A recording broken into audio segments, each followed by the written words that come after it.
Hey, thanks for being here. Arrow.net is where the conversation starts, and then you can share them forward. That's what it's all about. Speaking of sharing things forward, let's do it. Let's play it forward. These are real people, real stories, the struggle to play it forward. Episode number 531 is with Greg Patnode from the group Desert Dragon. You were talking about this album taking some time in putting it together, and the name of the album is This Side of Heaven. What all went into the process of it? So as far as how we put the whole thing together? Yeah, because, I mean, it just seems like music has made so many different twists and turns these days. I mean, I remember the days when everybody would just jump into a van and head down to the recording studio. Now you can do this wherever you want.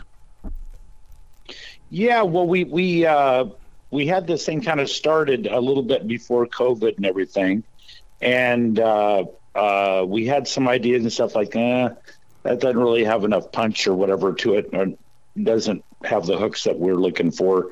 So I went in and did a lot of rewriting and stuff. And then the COVID hit, and then there was plenty of time to do it because you couldn't really go anywhere or do much. So basically we just did it from, everyone has their own studio in their own house. So we did that and just transferred files and stuff until we got to the point where, we're gonna, lay down drums and stuff. Yeah. And then we kind of all got together and went down to the studio and kind of knocked it out and stuff. But it was kind of this one took a little longer than normal. Got some stuff writing, some new stuff since it was a bit putting this together. A lot of it was scheduling, just because Keith, our singer, he's in a couple other bands as well. Mm-hmm. So it was just a matter of getting, people have time to do this, So, but we finally made it happen, and I think it sounds pretty good. And yeah. It's great rock. It really is great rock. And I'll tell you what, now someone may come back and say, no, it's not just rock. It's a taste of all genres, because, I mean, I love the idea that you guys were playing with a violin incised on a track here. Yeah. We had Del Escalander, if I'm pronouncing his last name right, but he did the violins for like the lead violin player for the Plant Page tour back in the day, when I actually saw him at the Forum. And so that like he was the one playing like that passage for like Kashmir, and it was really cool. And have him at my place in the studio here was really cool. And but yeah, I like mixing it up a bit, because some bands, like, one song kind of sounds like the other song, and time to get to track 3 or 4, you're kind of done with it. So, back in the day, like, Jimmy Page, he would throw all like rock, he'd like, tangents of country in there, some Middle Eastern music, he was like all over the board. And that really made it pretty, creative for the listener, to get the different tastes of different music. And so I thought, that's what I want to do, with whatever I'm, putting together, is have some stuff with a little bit different taste to it, Yeah. The album we're talking about is This Side of Heaven from the group Desert Dragon.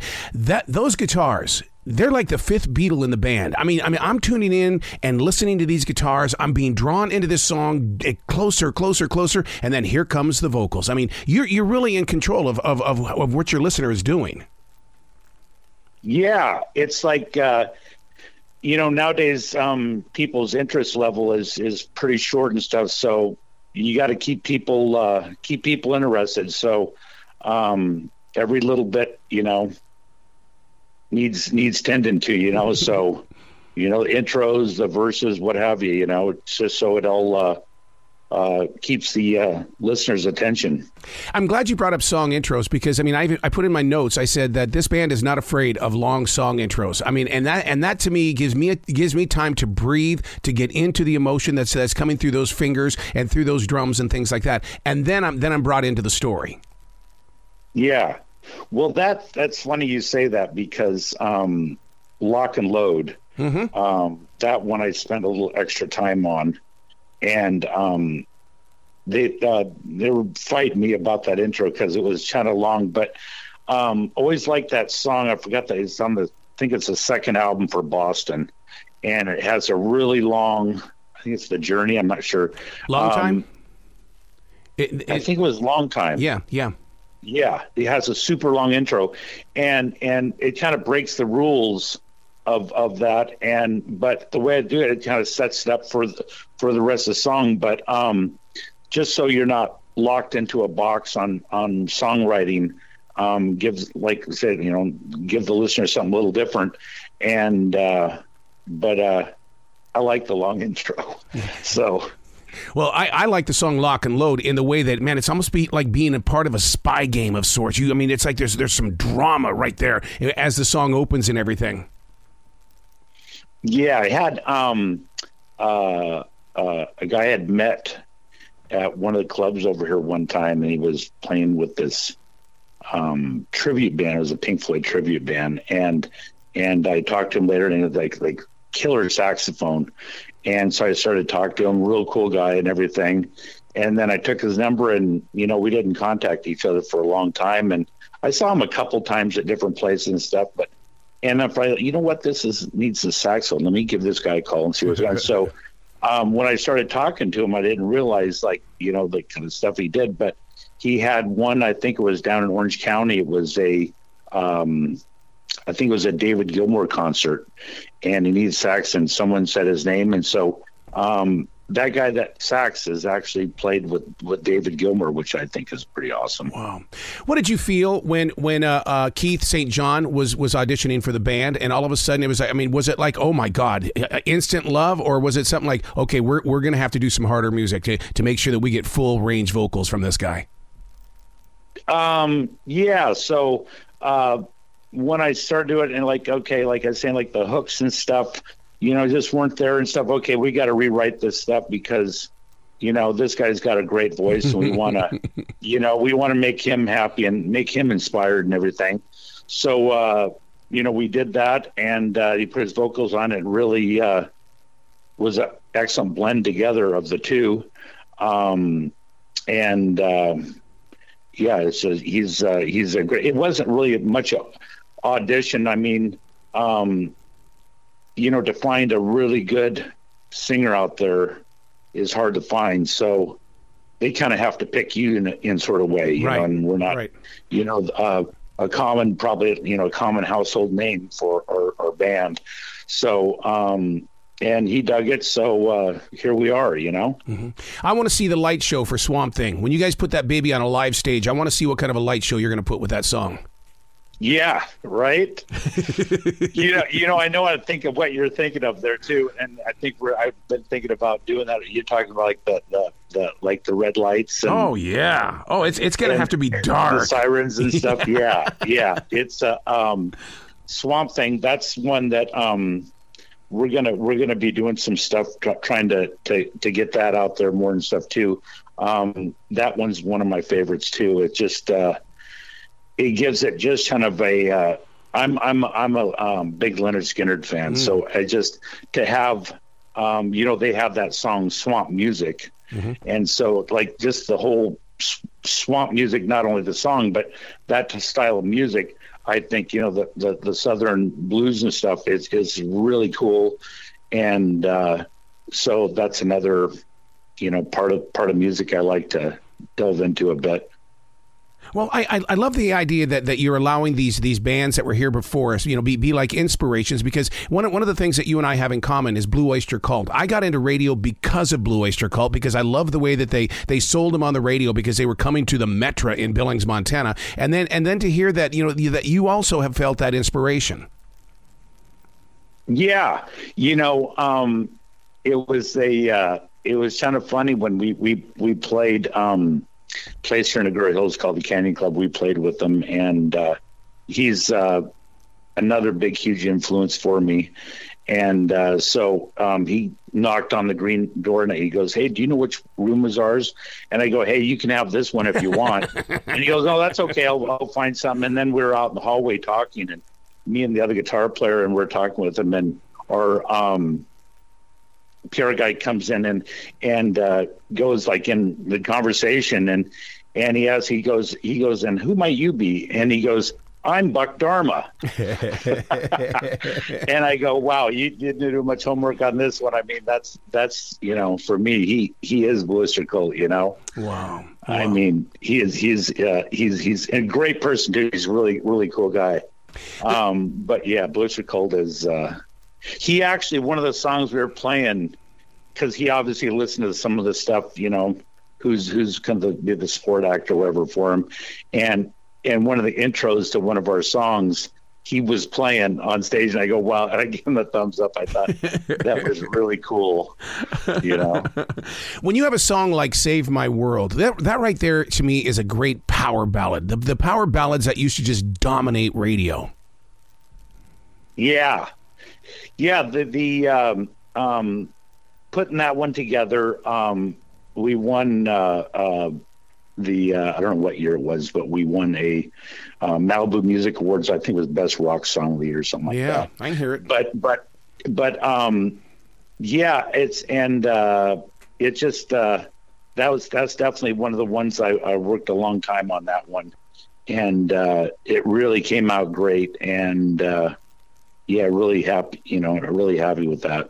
Do you feel that in listening to the album and listening to the process of how you guys have moved through music history, that you guys are basically the pioneers of a new age of classic rock, or just great, great rock? Well, I would like to think that the style and stuff that we're trying to put out there is more of a darker classic rock. Yeah. With some, I don't know, some southern, blues type of things, and maybe some psychedelic stuff and some other different, flavors to make something like, a style more like original, Mm-hmm. So, yeah, hopefully it does. Yeah, because down here in the South, one of the things that's really been happening over the past couple of years is the fact that they're mixing country music with, like you're saying, the dark Southern rock, and it mixes so well together. It's like, this has got to create a movement. Yeah.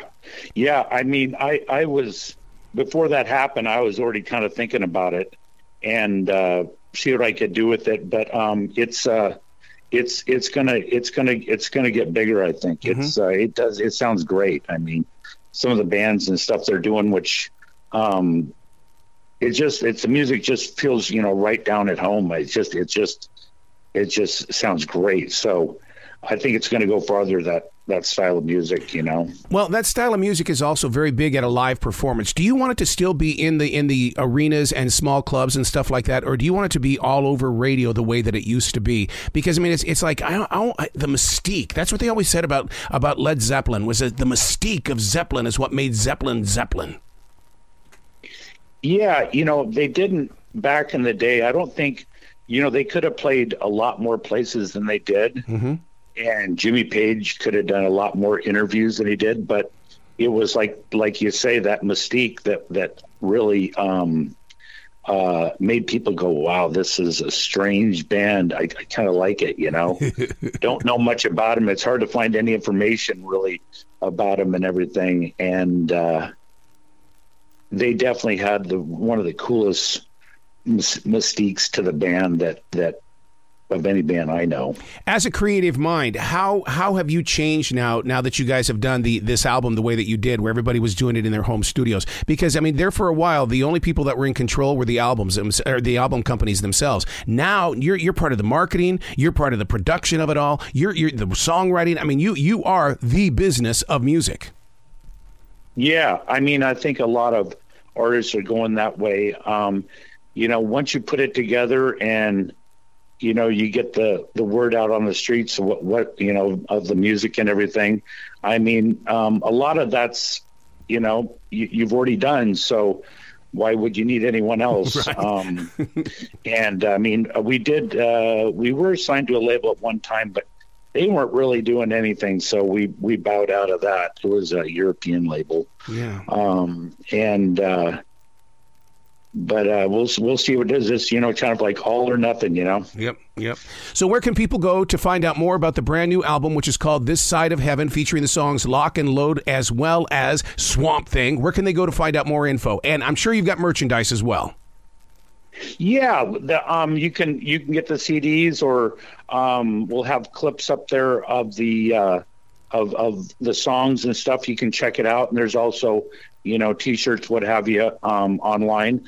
And the website is desertdragonofficial.com. I love desertdragonofficial.com. Greg, you got to come back to this show anytime in the future, man. I mean, if Def Leppard can be on this show 9 times, that means that's wide open for you to do the same exact thing. Really, I love those guys. Those guys are great. Oh my God. Yeah, I like that band a lot too. Those guys really rock. I have a little cover band, and just to throw people a curve, we played that song, Take What You Want, and not a lot of people heard that, but such a great song, and those guys have been around forever.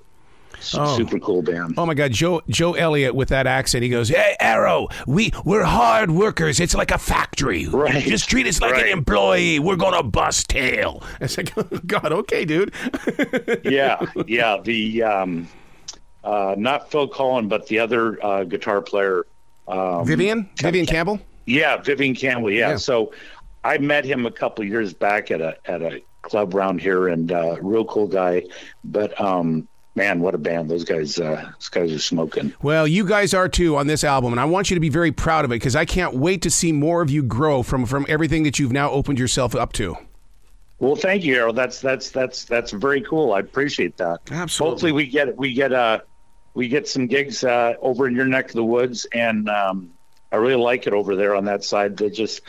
The people are all, they're very wholesome, and they if they like rock, they go crazy. Yes, they do. Well, you be brilliant today, okay? Okay, I appreciate it. Thank you, Errol. Have a great day.